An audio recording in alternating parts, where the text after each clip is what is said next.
All right, we're recording. All right. So what's up? Um, I just was clicking through a minute ago, looking at some of your recent posts. I love the way you do your Instagram. That thing is 9 posts a day on average of just berating life.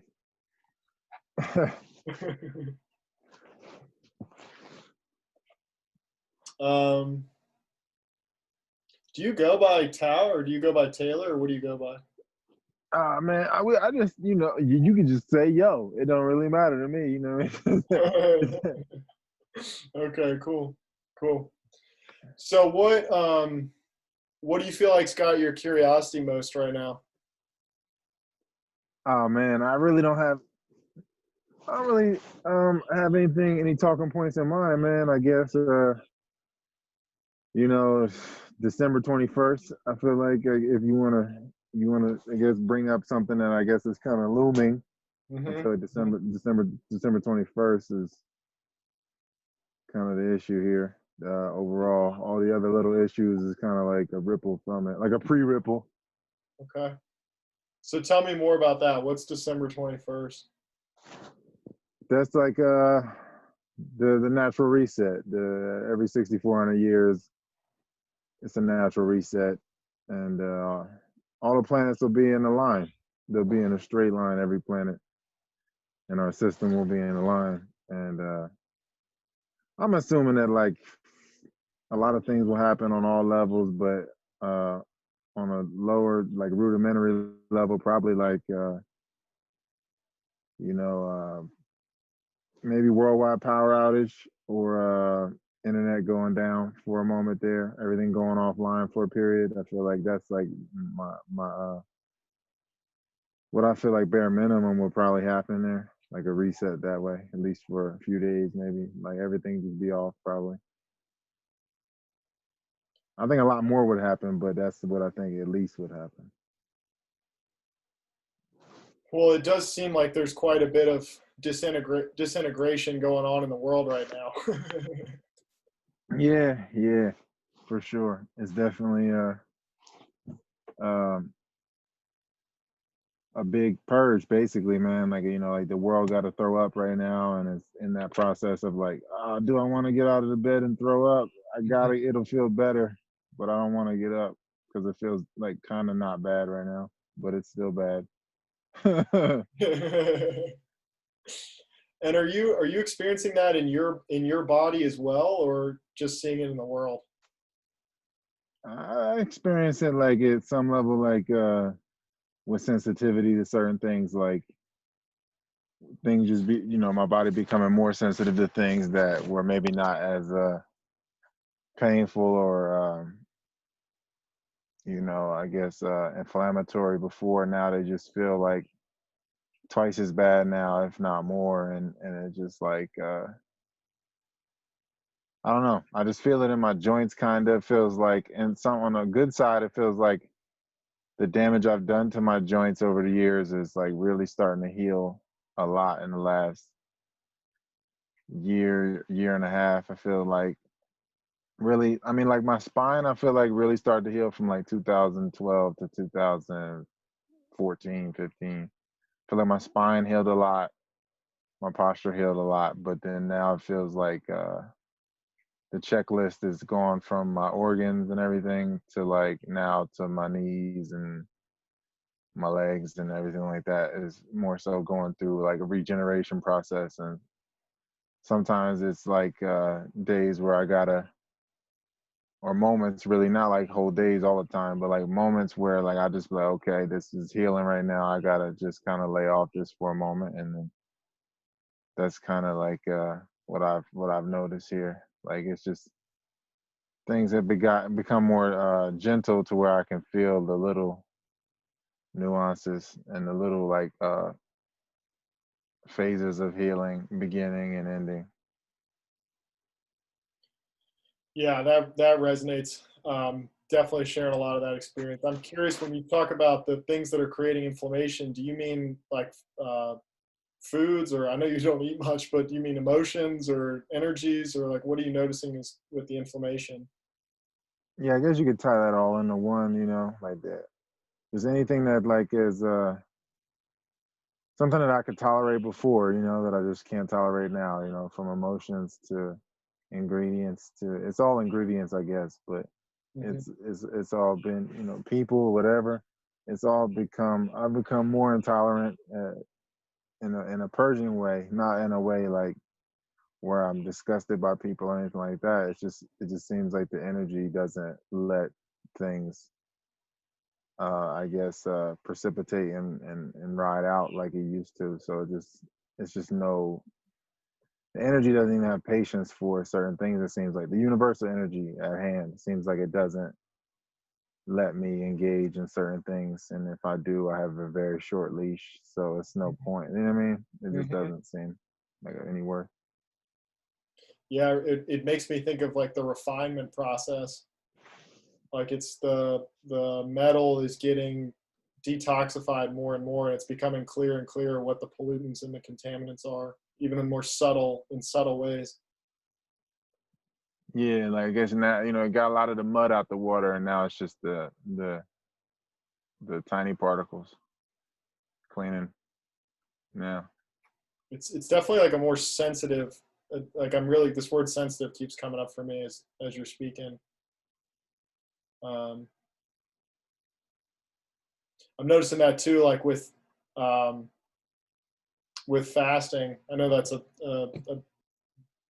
a lot of what you share is around fasting, and I definitely want to hear more about what you have to say about that. But I'm noticing like I think I shared in our last Instagram discussion, like I'm starting to get to the point where it's like there's so many foods I'm feeling some subtle sensitivity to. I don't even feel like I know what to eat anymore. And it's like um, I don't know. In some parts, I'm wondering like where's the homeostasis going to be in that process? Like there's just more subtle noticings in foods and things that are creating a little bit of tinges of inflammation that I can feel and see, or like I broke out a little bit this week on my face, which is rare for me, but I just noticed like, oh, I had a little bit of something that created a little bit of gut inflammation, and there it is, like just really, really Like instantly. instantly, like instantly. And it's so spot on. My body's just like, nope. Yeah. No, I mean it's just like this idea of control. It seems to be the main thing here. Like kind of like watching a movie you've seen before, listening to a song you heard before. You kind of it's almost like being able to predict the future in some way. It's like kind of soothes you and gives you like this like certainty that like this event is gonna happen because I know this part of the song is coming or this part of the movie's coming, so I know what's gonna happen in life. It gives you this illusion of like knowing. And I feel like it's the same thing kind of with the food where you're like, I know if I prepare this, it'll take this long, and then I eat it, it'll take this long, and then I'll feel this way after it for this amount of time, and then it's like this whole process that you feel like and then it creates kind of like a psychosis because you're like addicted to this like concept of knowing. Like it's like a lust of certainty. Like I know like if I make this, it'll take this amount of time, and I know life will play out the way I know it will because I've experienced this whole experience, and it's like this like lust for control, and like it just it ripples into everything in life. That whole lust for control. Yep, I've got that. Or I has that. um, Yeah, it's like if you just align with the universal control, you're gonna get the things that were designed for you anyway. So it's like you don't have to try to control. It's like reaching for power, you lose power. If you just align with power, it's like the mhm. truest power. I mean, there's no real trying in a sense. You just like accepting it. That's kind of like your control is accepting. Yeah, the words the surrender comes up for me. Like, um, yeah, it's like um, like the concept of control and the concept of needing to know. Those are two fun ones to play with. Yeah, yeah. Like it's it's a wild thing that takes you out of the moment, man. There's so many ways out of the moment, but you're never out of it. That's the crazy thing. You know, it's like Yeah. you try to get off the path as much as you fight to, but you're always on it even as you fight. 'Cause it's like it is like, you know, the path is you, I guess, in a sense. So it's funny how like you're never away from yourself. So eh. Well, and I've been reflecting recently on this paradox of how we spend so much time doing like the work and doing like whatever it is, like meditation, breath work, journaling, like exploring ourselves. And then as soon as we get hit with the moment, we do whatever we can to run away from it as quickly as possible. Yeah, yeah. It's a crazy. It's just like I guess a more sophisticated and complimentary way of doing it is just doing it gently, where you like, okay, I've reached the top of the mountain. I know it's time to go back down, but you know, I do it in a more gentle way, more care-filled way. So you know, I don't, because it's like this fear of going down that creates this like, all right, well, let's just go down as fast as we can. Let's do it, you know, in the most kind of like a control way, whether, you know, people get to high heights and then they just start drinking or doing experiences that they've done before, because it's like they're not going through the process of going downhill and like fully experiencing it, you know, because like it's again just not being in the moment. It's like while you're going uphill, all you're thinking about is the top, you know, and when you're going down, you're thinking about how can I stay up on the top, you know. And it's like if you just experience the whole process, then you can appreciate the whole process. But people aren't in that place, you know. It's not that's not where, you know, it's not where it's at. Everybody's result oriented, and then it makes the results shitty. But if you're like process oriented, enjoying the process, the results come of themselves. Hmm.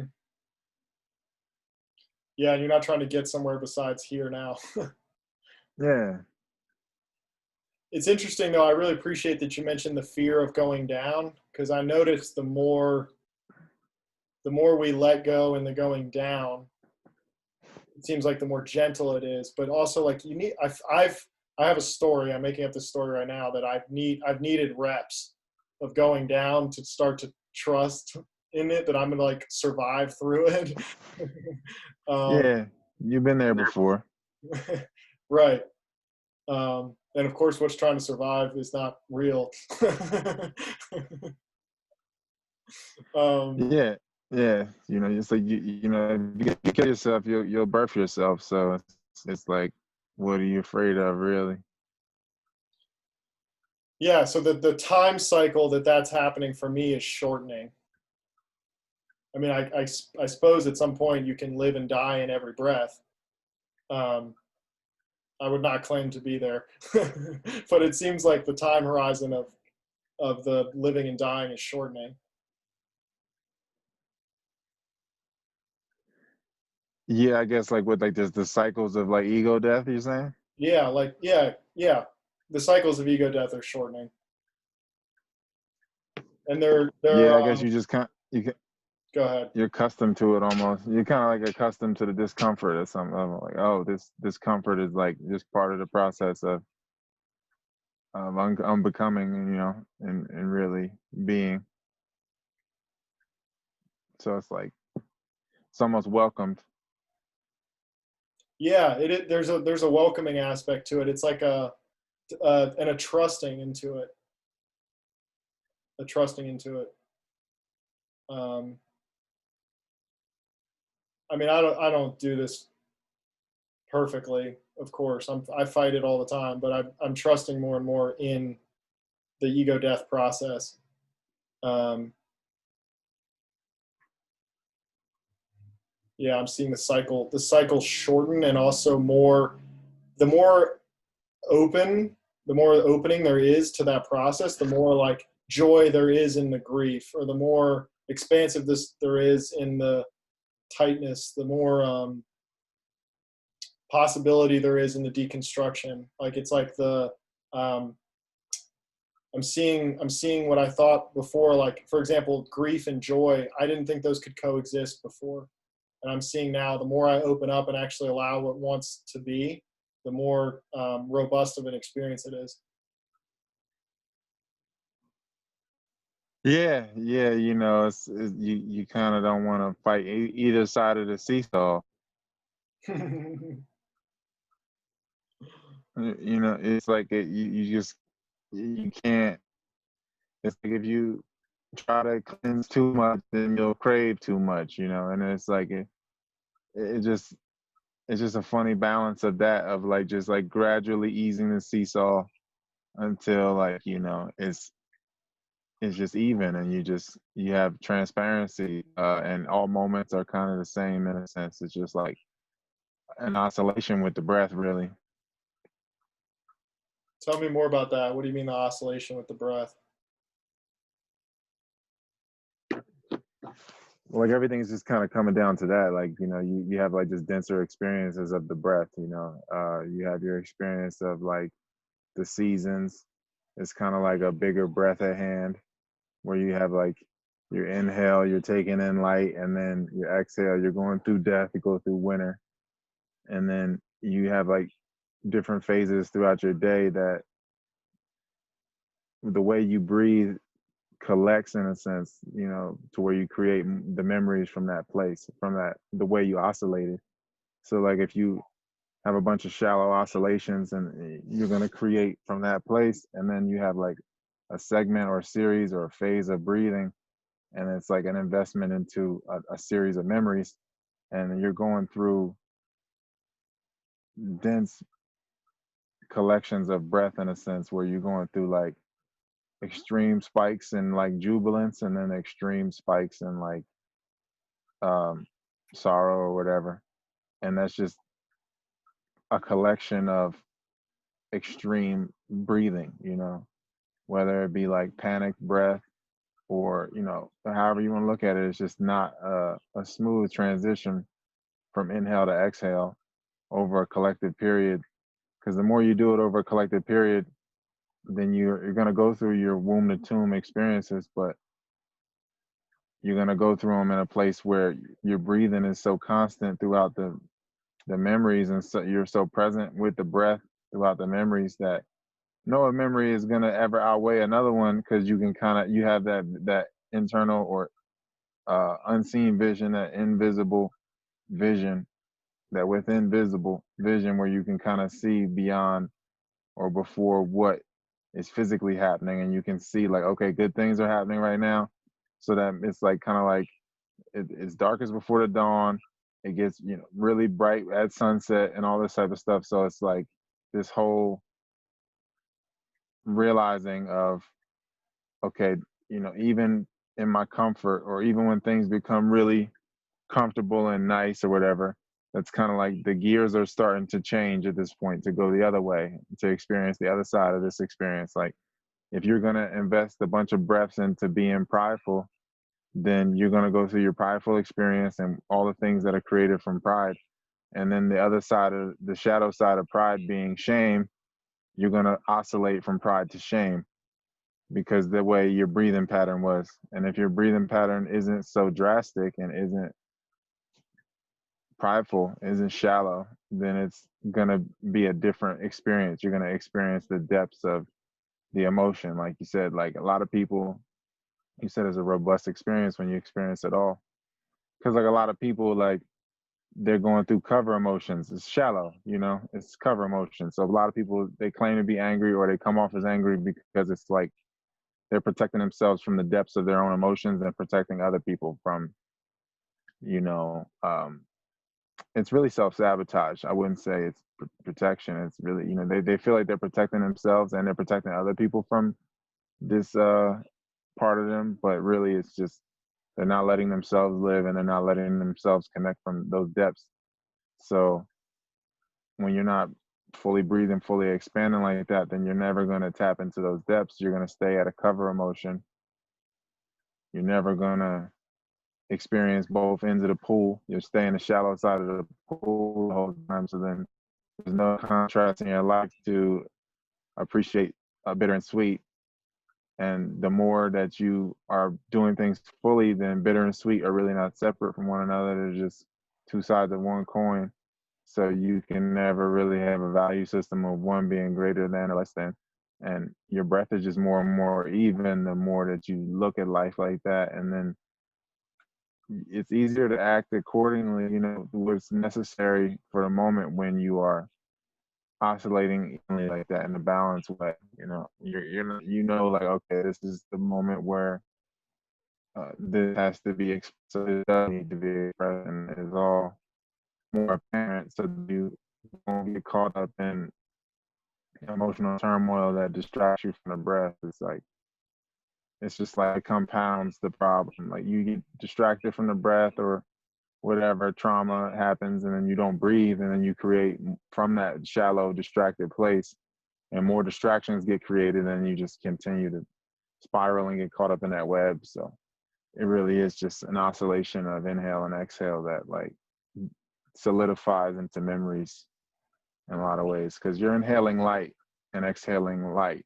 So it's like, as a projector and a projection, you're this memory making machine and memory storing machine, however you want to look at it. So it's pretty much what we're doing in our life is creating memories and storing memories and exchanging memory. So as that, the way we're doing that, the way we're projecting it and creating that light and creating that film is through the breath. That is the projector, and that's the substance or the source, the energy that we're using to mend that light together to make a memory, to make a visual, to make a sound, to make whatever we're making. But it's vibration that we're inhaling and exhaling that is the epicenter of that creative process.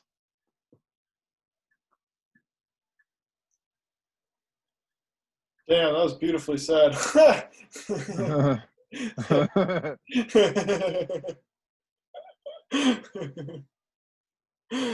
Oh shit. Word. Oh. Wow. I don't know what to say to that. That's amazing.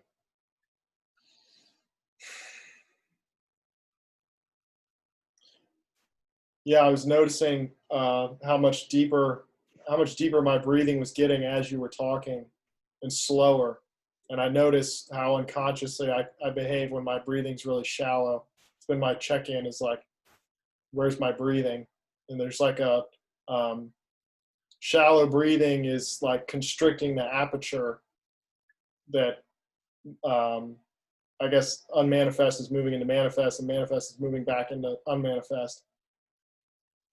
And I've never said this before, but it's coming to me now. Like the more deep and slow and full you're breathing, the wider the aperture.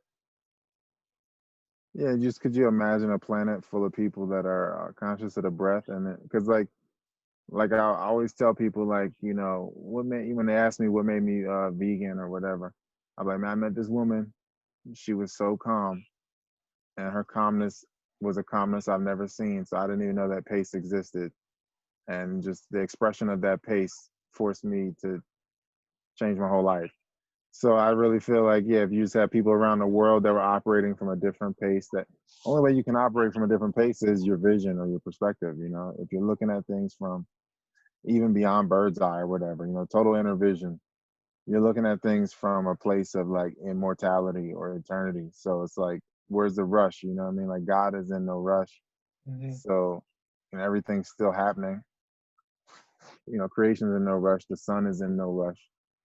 So it's like, aligning with those attributes, we can align with the creative process, and we can see how things unfold. And the more that you do that, the more the patience, I guess, develops, because you're not separate from the immortal part of you, and that's your viewpoint of life, is from this immortal place.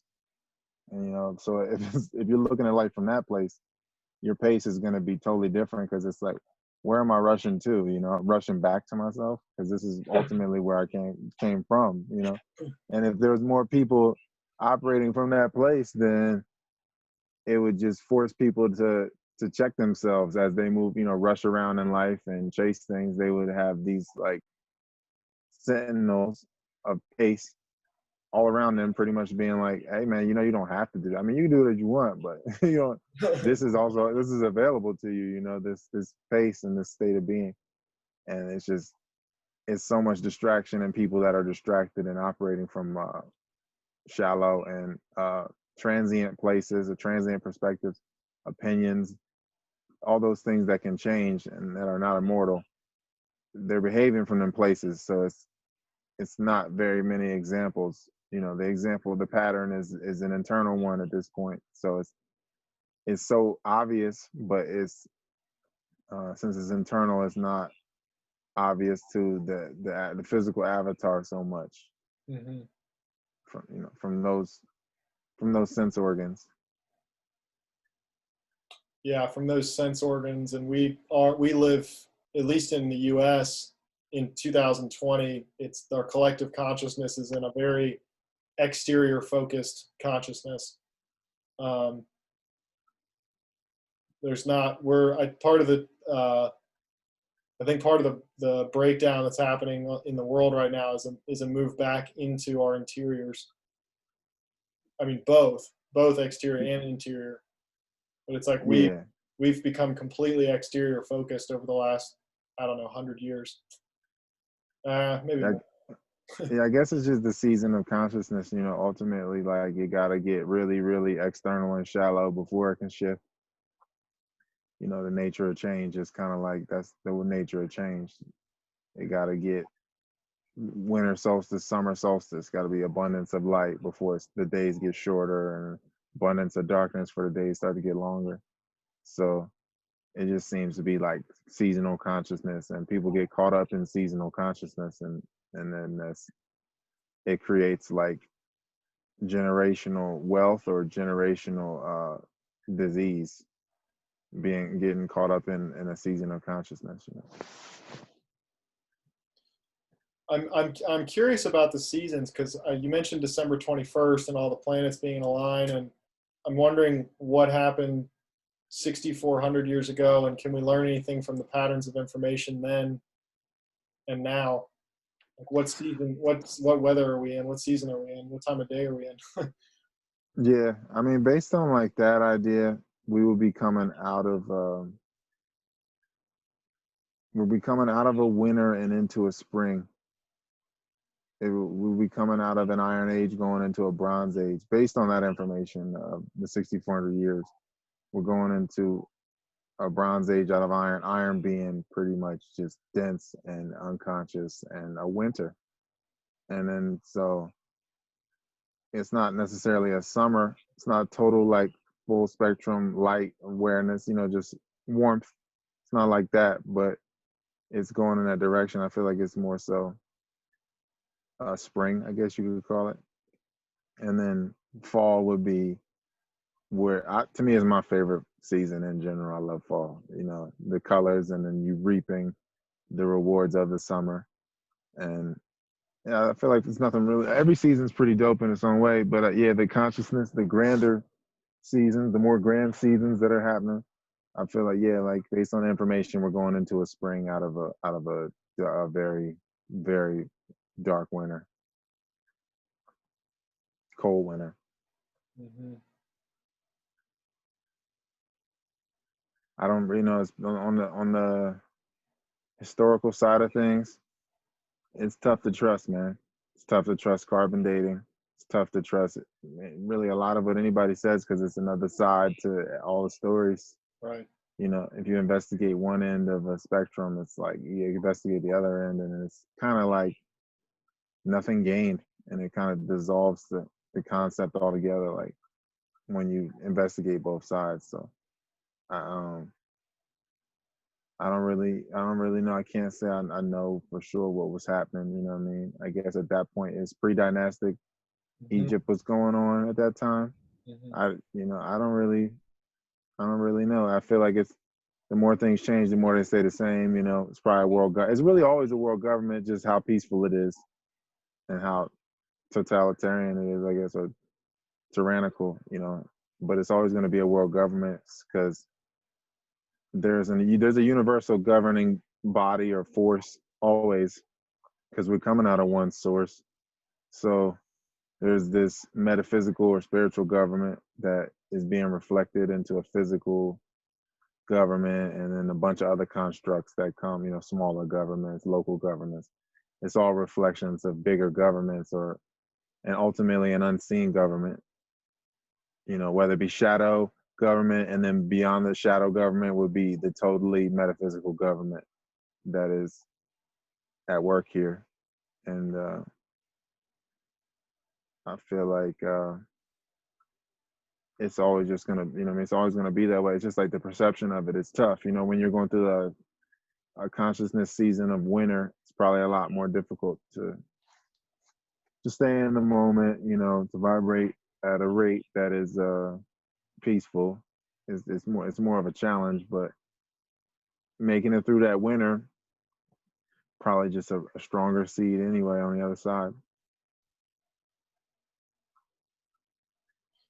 Yeah, I'm really appreciating the awareness of a metaphysical government, and then how that manifests in different. I want the word hierarchies is coming up for me, but really it's like nested dolls, like in an individual, in a family, in a household, in a community, in a locality, state, national, global, and then there's the light and the shadow of all of those constructs. Yes, it's all coming from a small place, I mean, the government reflecting the individual's sovereignty, their own internal government, collective. It's like it becomes a collective, like the government is a collection of the potential that we don't use.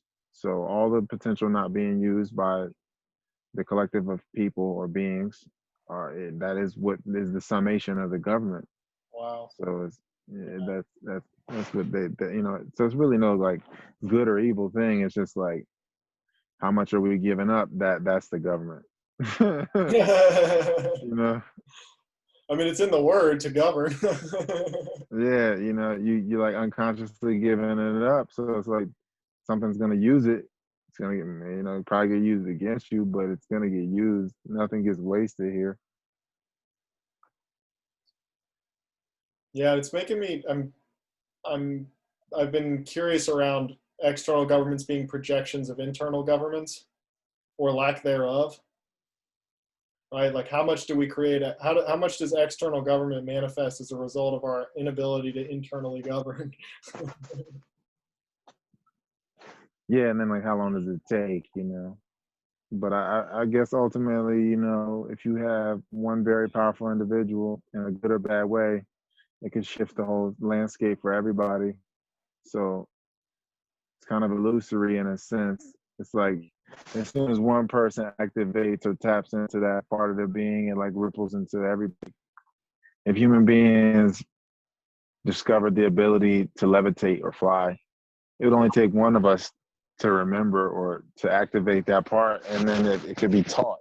Mhm. I don't feel like, or just maybe just being exposed to, you just realize it. But I feel it really only takes one of us to activate an area, and then it's already the beginning of the end for the parasite that was governing that potential. They're going to do whatever they can to try to suppress so that they can for job security, position security, as long as they can. But ultimately, that parasite's going to get reduced and reduced and reduced and reduced until the seasons change, and then there's less potential being used, and so then there's this parasitic governing body that is governing that level of energy or that ability and everything that comes with that. And it's kind of like a sentinel. It's kind of like in some ways you look at it like, man, if I had certain powers at certain levels of consciousness, looking back in my life, I would have abused those powers anyway, and it would have been very hurtful for myself and others. So at some level, it's kind of like, man, I don't really see parasites as a bad thing. They just are what they are. They just play their role, and you can't expect.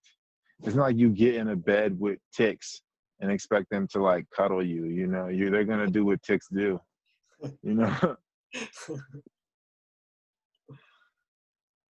Yeah, and it kind of gets me this question of like, does the environment create the parasite, or does the how much of the environment? I'm looking at the parasite and the environment co-creating each other, becoming aware of how intimate that relationship is.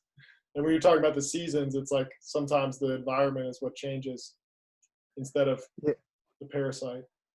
like symbiosis with a parasite would just be like if you had something that you can't process, or that, and you just use the parasite as a means of processing that until you can process that, and that's pretty much what it is, whether it be emotional you can't process or food that you can't, because you're going to eat the food because you're not processing the emotion. So now you're eating this food that you can't process. So now you need this physical parasite that is just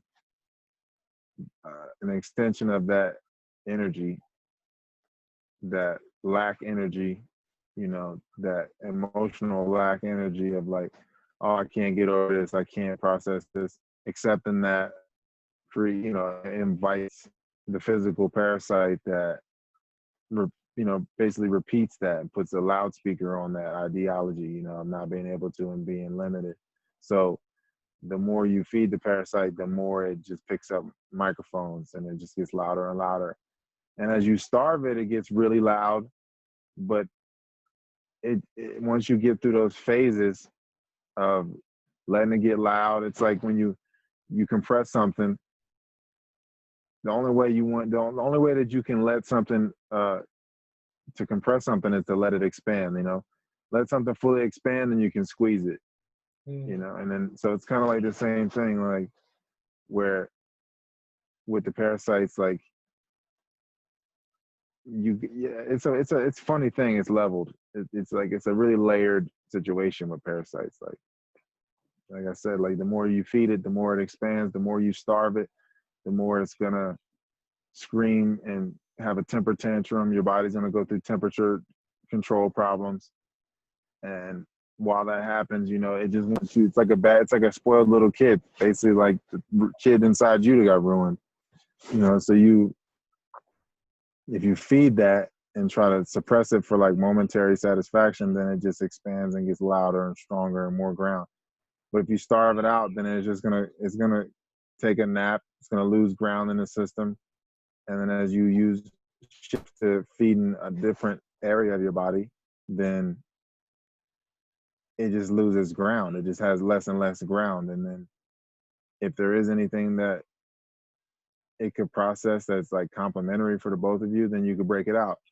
And I mean that like in the sense of like you don't want to throw the baby out with the bathwater, in a sense like if you are 8 years old or I don't know 12 years old and you develop certain levels of like I don't know humility or personality that can be you don't want to just totally discard all those experiences, but this one area of that period of your life was traumatic and was not fully addressed and you weren't fully present for the emotions and fully present for the scene. So you got to just become fully present for that through breath work, through trance work, which is breath work, so that you can release that and be present for it, so that you can discern and take, I guess the fresh fruits that you got from that period in time, and it's just about application, and then whatever you learn through that process will teach you about other parasites or other parasitic parts of you, and it's just there's really no negative to it, or if there's a negative, it's like functional. Hmm. Yeah, I'm feeling a lot of energy around what you just said, and I'm really curious to like get a little more clarity. So you're saying you have a breathwork practice to where you become aware of traumatic experiences you had in your past, and through the breathing exercises you're doing, you're able to um, bring awareness or light or consciousness into that experience, relive whatever was walled off, and then reintegrate that part of yourself into your being. Is that what I'm hearing? Yeah, the more that you go into the parasympathetic nervous system and slow your breathing down to one or less breaths per minute, and then you're in a delta state, your brain waves are in a delta state, then you can go into that, because that's where you go when you're dreaming. When you dream, you're addressing all that subconscious, or what we're calling subconscious, all that, everything that's buried in there. So when you're doing it in a conscious way, controlling the breathing, reducing the amount of breaths per minute, expanding the diaphragm, and creating those pressure locks, then you allow the cells of your body to go into that state in a conscious way, to where they can re-experience that experience from what you would call a memory, but that's really just a holographic recreation of the event inside of you. And if your whole being is present for that, then you can release the emotions associated. But only way to do that is really just through the trance work, through the breath work, so that you can get beyond the identity of being this person, or being, whatever concept or limitation, and that isn't the awareness and the attributes that come with the universal awareness. The more that you can step into that likeness and to that perspective, the more that you can revisit those experiences that you haven't been present for, the cells of your body haven't been present for. The more that you can release everything that is associated with it, because the parts that are not present for it is basically like a debt sheet. In a lot of ways, it's just like collecting debt and not being, if you have a big chunk of your body that's not present for an emotion or for a memory, it's still holding on to it by neglecting it. And anything that would be developed isn't being developed, and that's creating, even, it's just repeating the vulnerability scenario for having the same exact memory getting recreated, but relative to whatever physical state you're in now. But it's all still metaphysical to physical, and buried in different levels of the tissue. So if there's a tension at some point in some part of the body, the circulation is going to be obstructed through that tension, because wherever the blood goes, the tension flows. But if you have, through the breath work, you have full circulation. So then all the layers of tissue get to relax, and then the blood flows cleanly throughout the whole system a lot easier. So then you can bring all that to the surface. You're going to go through breath work, and you're going to go through all the temper tantrums in your life, everything, all the anger, all the emotional stuff. That's all going to get brought to the surface, because it has to get purged. That energy. It's like when you throw up. You taste what you just ate when after you throw it up. You kind of, right. Like you like, oh, that was definitely the so and so that I ate, that I just threw up right now.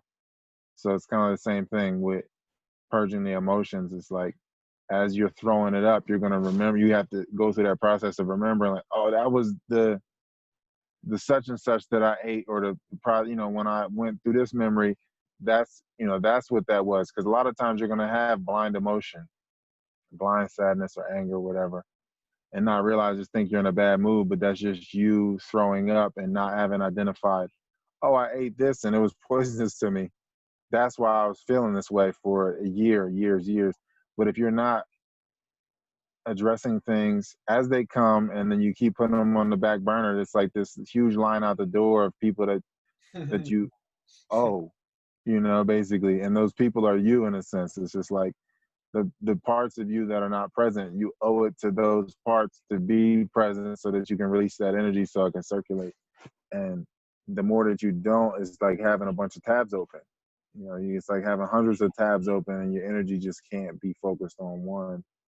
So you just stay stuck in a slow developing, downloading state, and your emotions are heavy and slow, because they're like being processed. Like if you're watching something and the buffering speed is just so slow, and then you get like 10 seconds and then it stops, and then you have to keep doing it. And like that's kind of what it's like when you don't fully address your emotions and just be present with the breath, like, because that's going to take you back.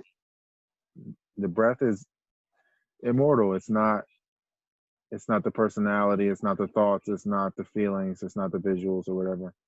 So when you get back in touch with that part, with the breath, you're getting back in touch with the immortal, immovable, intangible parts of you. And on your way to that, you have to go through all those other experiences that were between, between those states of being, the state of being you're in now and the state of being that you, I guess you could say, start from, or the likeness that you come from, unshakable peace. So in order to get back to that, you have to go through all the whole process of reduction from that.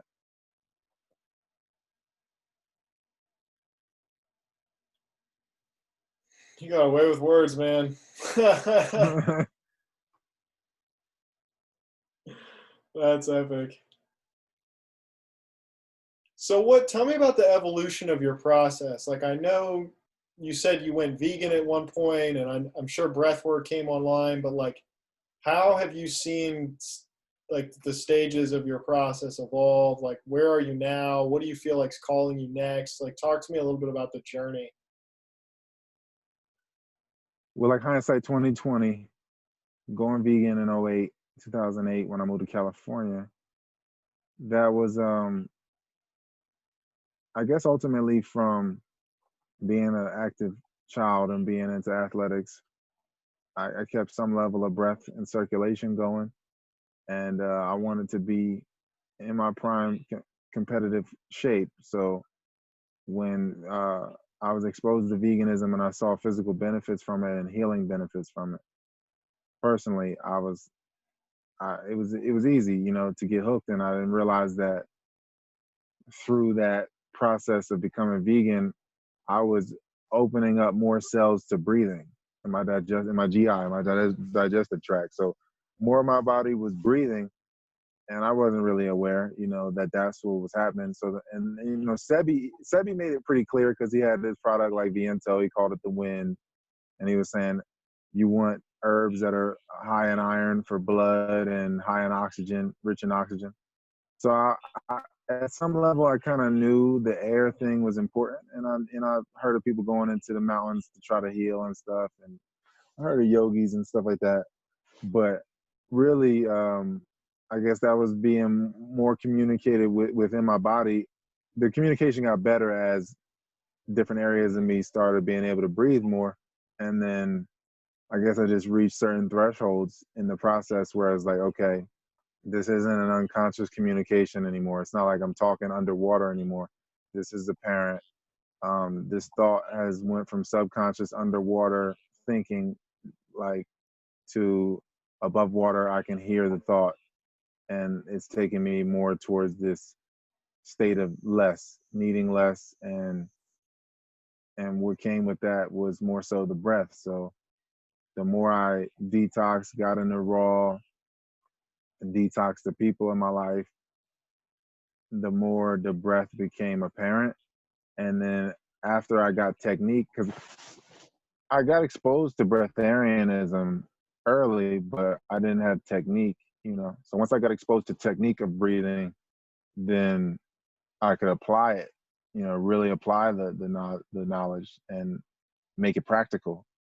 And that's really all it took for me, man, making it practical and not making it like hocus pocus and something that's not really grasped through a practice. So I saw benefits from the practice instantly. By 2012, I read Medunetta or Medunetta, however you want to pronounce it. I read that, and I read the first 3 series, and it gave me the instructions I needed to where by 2012 I was doing correct tumo. It wasn't the best. It's not like now, but it was creating the ripple for now. So by 2014, I had saw overwhelming benefits and overwhelming results in my personal life from the breath and not eating foods that got in the way of it. Because people say, like, what do you eat? And I was like, it's not about the food. It's about just not getting in the way of the breath more so than anything for me.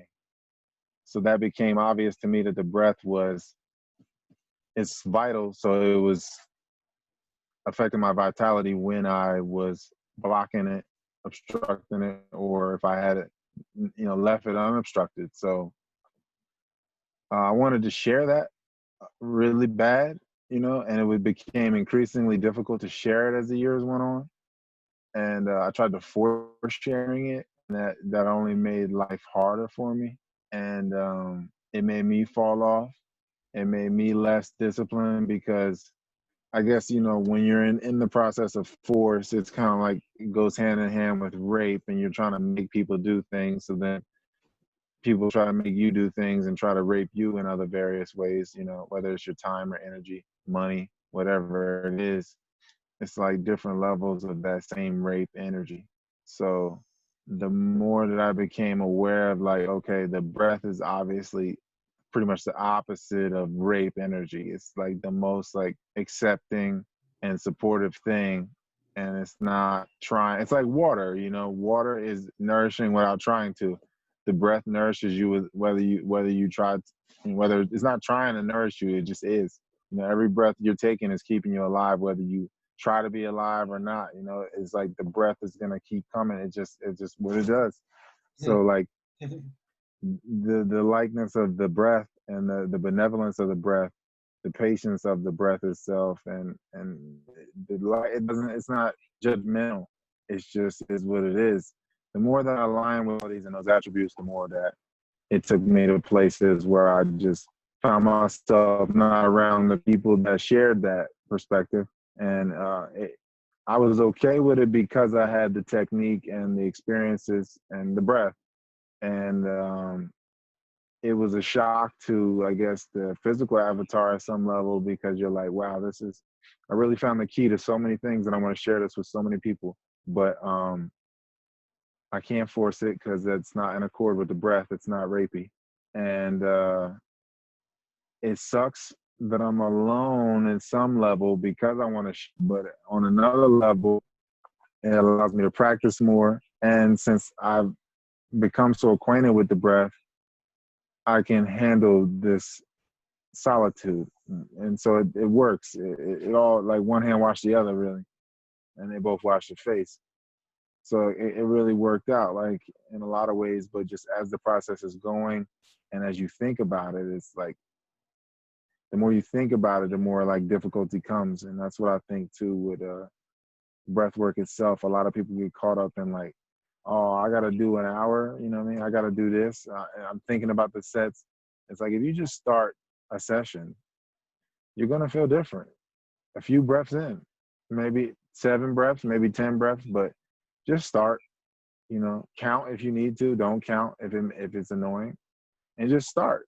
And then you be present with the breath, and then you'll be present with how you really feel.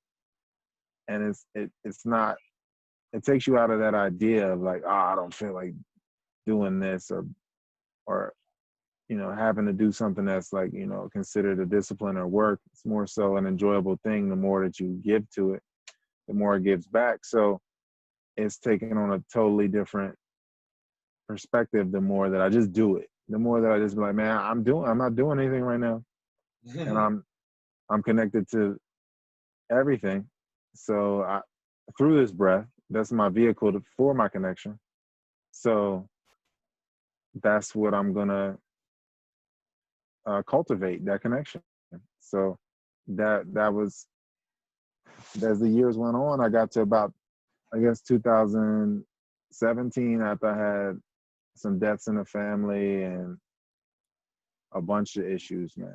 Bunch of issues in the material world, that part of me wasn't, the part of me that wasn't scared is the true me. The part of me that's always at peace is the true identity.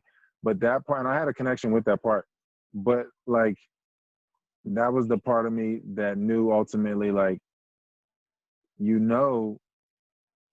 by all means, all intents and purposes, the way things look, you're dead in the water and you got nothing going for you at this point in your life. You lost everything. You lost people that you can't get back. And the only way that you can even survive this without harming yourself or others is the breath. And so I just reached that. I reached my wits in at, I guess, at one point, and I just got really back on the breath consistently daily. And so yeah, by 2017, I was back on the breath consistently daily. And every day from that point on was more magical than the last one, or just equal. You know, they just become more and more magical, and like just everything clicking. And 2017, you know, I found out about Martin Kinney at the time, and at the time, I was, when I got privy to his information, I was like, that's a December 21st thing. So I was like, man, this is like really interesting, and it feels true in my heart. But we're a little few years out, and I don't know if I'm willing to just doomsday prep right now. So I I put it on the back burner, you know, and every day as the breath got stronger and stronger in my life, there was more synchronicity and more confirmation that this was really happening. And then 2020 is just like ultimate smack in the face that this is really happening. So to me, it's just becoming more apparent, you know, and I feel for people that were not into self-mastery and this type of information, because I know that there's so many layers to distraction right now. There's so many ways you can be distracted. It's like amazing. So it's really funny. Like, man, I feel like I got gifted this information. It was kind of a burden, but now it's like, man, I'm so glad that I'm aware that this is the supernatural creating natural events, and then the unnatural follows that. So it's like this whole chain, you know, going, and pretty much we're watching things play out, man. We're watching like the pre-alignment right now, and everybody else that's at a different perspective, at a more transient perspective, they're at a different level of distraction. And the people that are into self-mastery are just like immersed in the present moment, feeling all the feelings of the collective into the breath, you know, propelling us into the future, you know, and that's really, you know, the wild thing, because there's only a few people guiding this whole experience right now, because people are distracted by fear, or, you know, you just have a few people that are controlling the energy. That's really about it, man. And it's a wild thing to see how the small is changing all, and how less is more, and how small numbers of people control so much. And I don't know I don't know if that will ever change. You know, I feel like it'll probably always be like at least sages at the top that need to be distant from the world, so that they can cultivate the connection for everybody that wants to be in distraction. Because at some level, I guess that's here for that. You know, people are here for that, to experience the distractions. So it's like, you know, let them have their fill. And so they're probably like this massive, about 80% followers, probably about 15% people like intermediary, like mid management level, and then like 5% sage, or what people refer to as like the 1% on a tangible end, you know, people that control the money and everything. But I feel like it's probably only like 1 to 5% of the world always controlling the world all the time anyway. So it kind of lets you know that it's a diluted energy system, and that it's like a house of mirrors, and a bunch of people are fragments or holograms that are really like just reflections of light, and they're not the projectors or cultivators of light. So it's just like even more distraction, because you see like all these reflections running about, behaving in ways that you want to help them, because you want for others what you want for yourself, but they're not really there because they're not present. So you're not really there, even if you're physically tangibly here. If you're not present and relaxed and in the moment, if you're not, I shouldn't say, I guess, you're relaxed even in dangerous moments. You know, people find ways to have resolve and be relaxed and be steadfast. So yeah, the more relaxed and present you are, the more that you're here. If you're not, then you're in fear, you're in concept, you're not really present, so you're not really here. And so I would say it's probably about 80+ % of the world's not really here right now. So I don't know if they ever will be.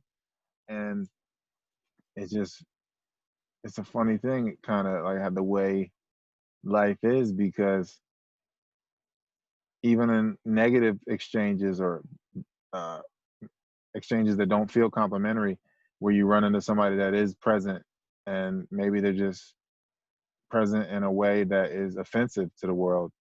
They're taking advantage of the present. You know, they're not going to another level of presence. They're staying honeypotting because they know presence is what it's about, and people will buckle to them because they're more present than them. So they are evil. And you run into people like that, and you're like, wow, like, you know, you do prove their presence is a controlling factor, but in this way. And then you run into people that are present in the other way, and it's like, okay, you're ultimately aligning with the ultimate power. But it's just, it's wild to see because you don't get to see it all the time. You know, you only get to see it from the inside or from rare occurrences connecting with people, because it's so much buffering with holograms and people that are not really present. You know, you got to go through hundreds of them to get to one real one.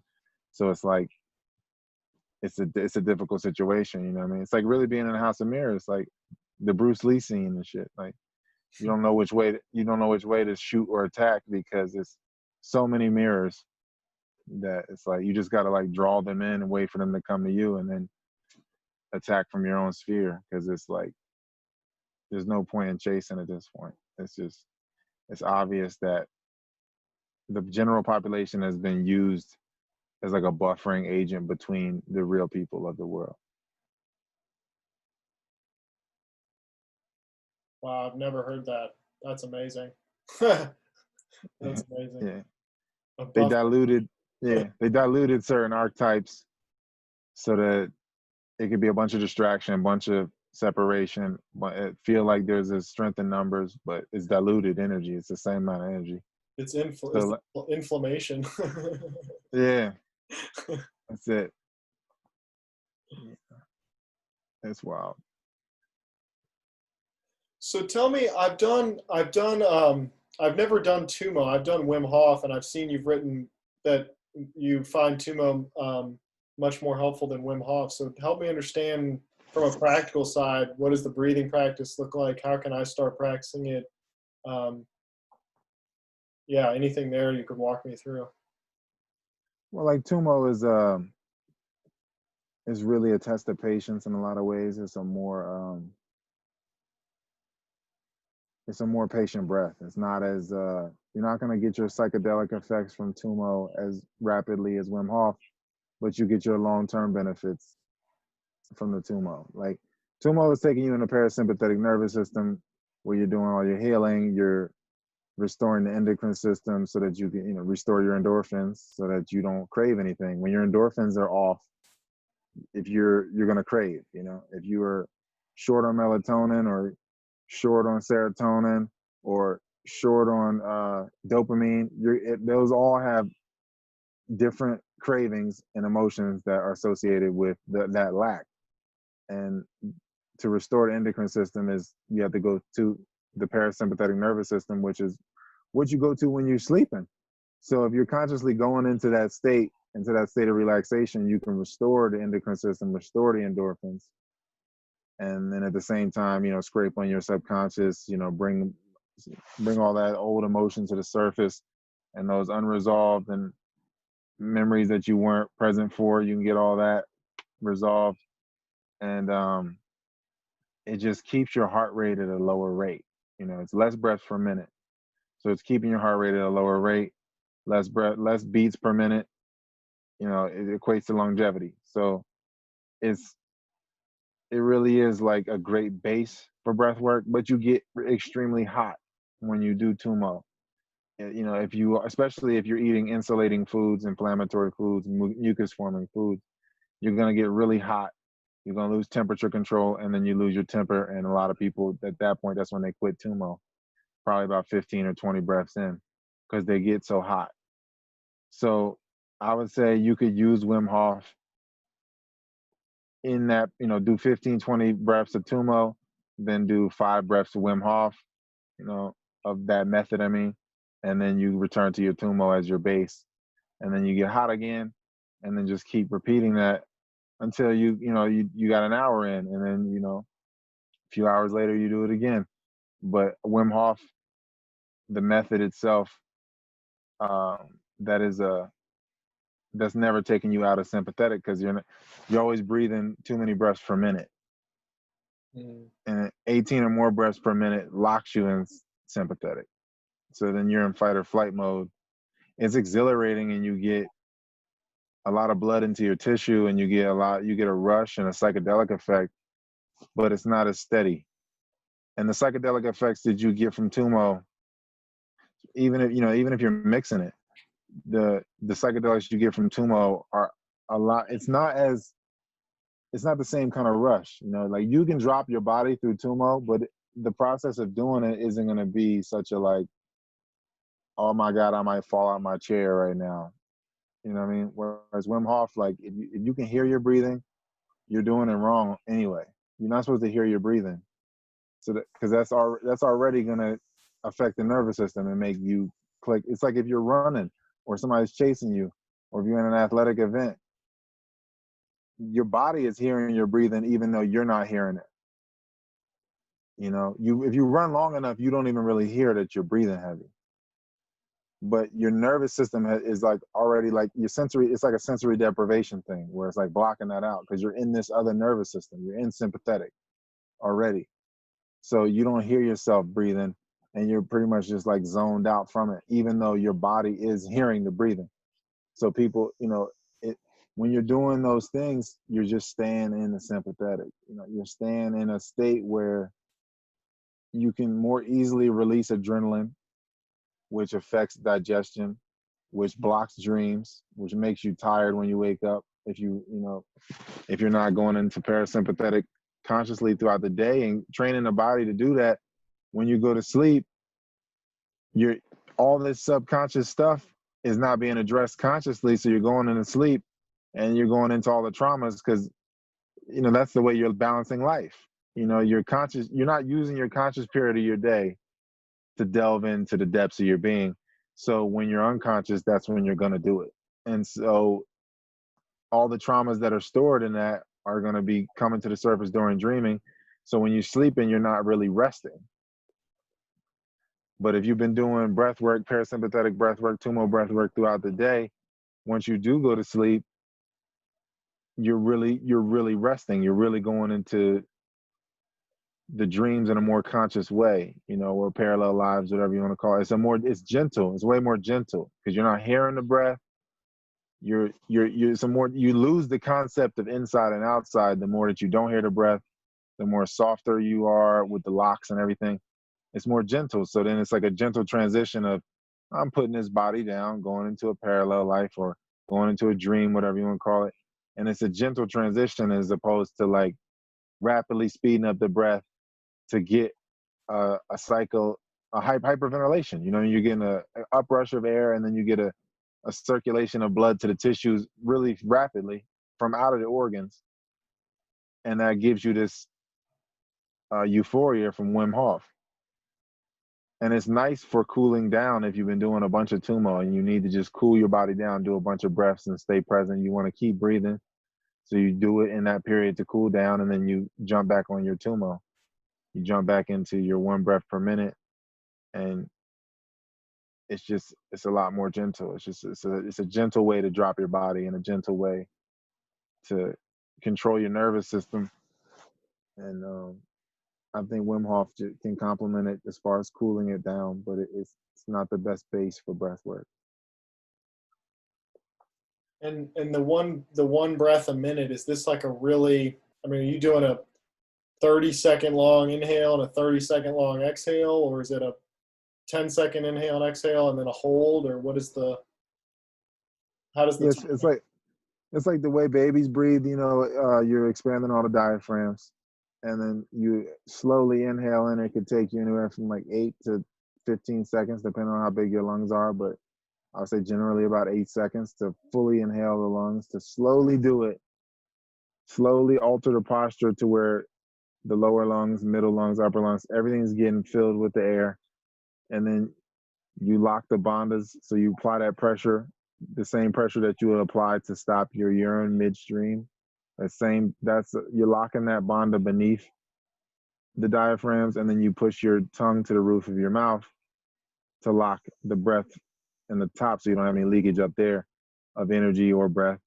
So then, and then the pushing the tongue to the roof of the roof of the mouth pushes against the pituitary, and then that stimulates the pineal, and then you get the visuals in the brain. You're getting the releases of light in the brain, and you can have those psychedelic breaths.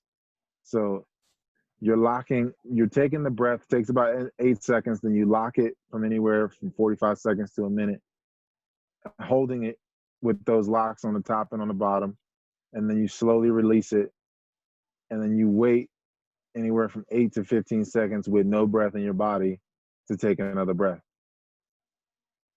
And for some people, you're going to have to build up to that state where, you just hold them for 30 seconds, and then maybe 4 or 5 seconds after you exhale, then you breathe again. You're doing a half, you cut it in half, and then you gradually build it to where you hold for a minute, exhale, hold for 8 to 15 seconds, hold, breathe again, hold for a minute, exhale, 8 to 15 seconds, breathe again. So that's, once you generate a rhythm that's kind of in there, it's generally in that range, about a minute on a breath, then you're tapping into the delta wave state in your brain, and you're operating from a different wavelength, and you can tap into the deeper parts of your being, your subconscious, which people call your subconscious, but it's really the super consciousness. So you just got to slow the bandwidth. You got to slow that wavelength down to the delta, to where you can make sense of things. Because once if you're passing out, going to sleep, and you're just entering timelessness without any conscious development or peaceful development into that state of being, you're just gonna have a bunch of jumbled dreams and probably wake up tired. But if you control the breath, and then you all day, and then maybe control the breath before you go to sleep, then your brain's already operating at a less jagged up and down. The oscillation and the up and down, the karmic flow of the brainwave is not as jagged. It's a more smooth up and down oscillation of brainwaves, so where you can make sense of things. That's why people do psychedelics. It's taking their brain into a certain place to where they can fully think out the thought, and fully, and then they reach the other side of the thought, and then that can bring them to a different paradigm or a different concept because they've fully thought it out. But people don't fully think their thoughts out because of the trauma, or because some part of that thought doesn't align with their persona, their identity, or concept of themselves, idea of themselves. So they never fully think the thought out. So they stay stuck at that paradigm because they're not fully thinking the thought out. So it's just about completion, It's just about completion of breath, inhale and exhale, fully doing it, and then getting into the rhythm of it to where your algorithm becomes in alignment with the circadian rhythm, the overall algorithm, and then there's no separation of consciousness between you and the source of consciousness.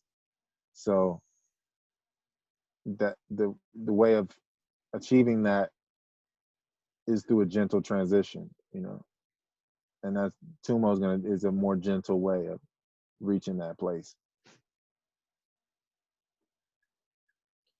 Wow, yeah, I'm feeling really inspired to go and try that. I've done like box breathing with the longer holds on the inhale and the exhale, but I've never done it with the holds, like holding, like stopping urine, or holding my tongue on the roof of my mouth. Like that's definitely something to play with.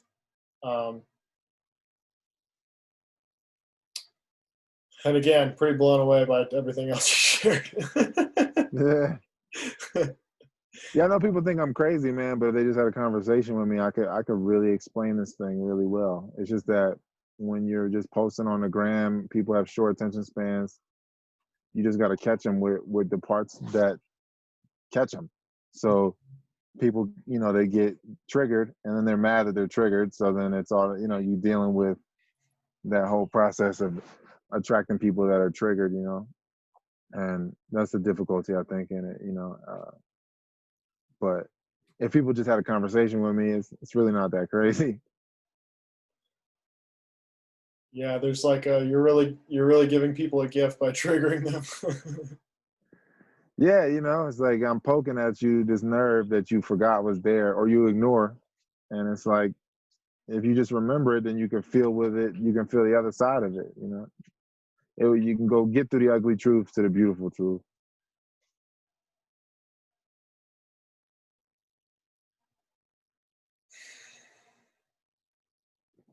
Here I am breathing loud.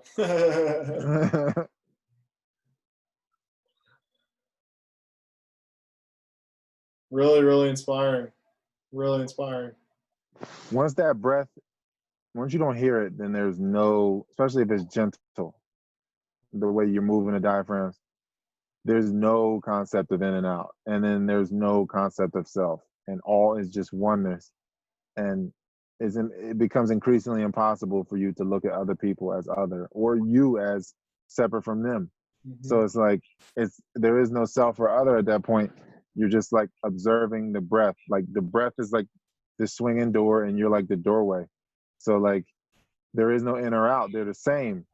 And so once you slow the breath down like that and you don't hear it and it's just this perception of air over an hour or so, then you really start to lose it. Like it's sensory deprivation at some level, And again, why people do psychedelics to close one door, or say there's light coming through a window and it's creating a glare. You close the window so you can see more clearly. It's kind of the same thing, You're closing your eyes when you meditate. You're maybe listening to music, closing your ears, whatever it is. You're doing sensory deprivation to close one door to see clearly through another one, and that's to me the most gentle way to do that is through the breath work. I mean, you could do a bunch of DMT and stuff like that, but it's not going to be sustained. It's not going to be a practical piece. It's going to be chemical piece, because practice is perfect, man. Once you got a practice that you've enjoyed, then you can enjoy the process, and then there's really no bad sessions. You enjoy your practice, so there's no losing in it. Yeah, each rep's informing the next. Yeah.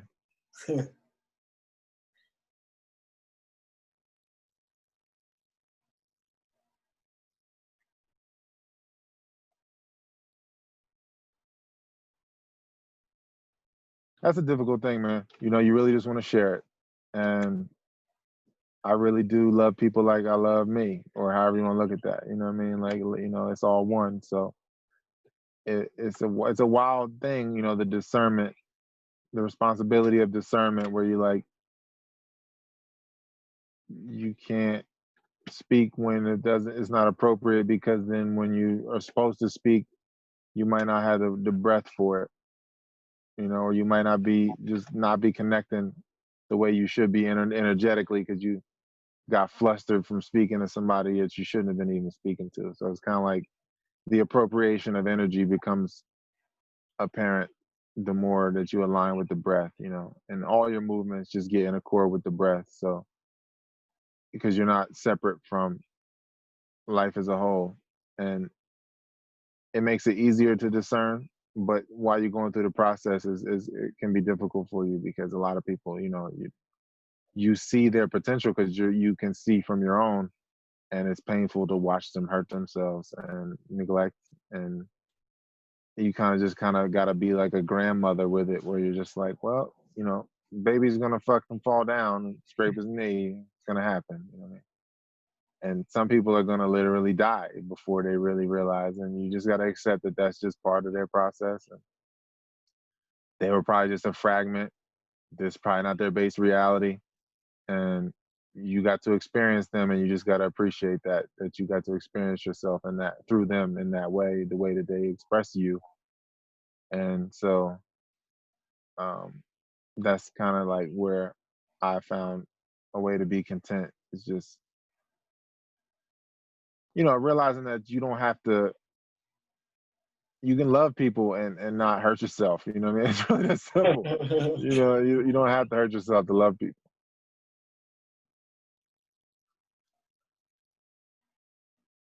Yeah, that's beautiful.